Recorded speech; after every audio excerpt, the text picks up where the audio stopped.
নমস্কার বন্ধুরা, আজ আমি আপনাদেরকে উচ্ছে দিয়ে মুগ ডাল করে দেখাবো। প্রথমে আমি সোনা মুগ ডাল নিয়েছি। এখানে মুগ ডালটাকে ধুয়ে ভালো করে সেদ্ধ করতে বসিয়ে দিয়েছি।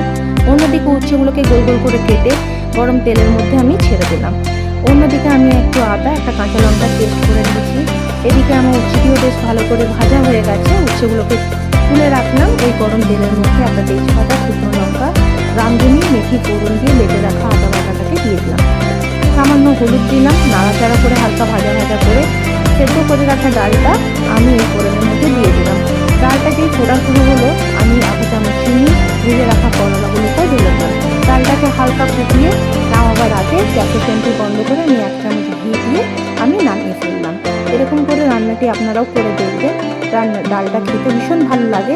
আমার যদি এই রান্নাটি আপনাদের পছন্দ হয় তো প্লিজ আমার চ্যানেলটিকে লাইক করবেন, অনেক অনেক শেয়ার করবেন এবং সাবস্ক্রাইব করবেন। টাটা।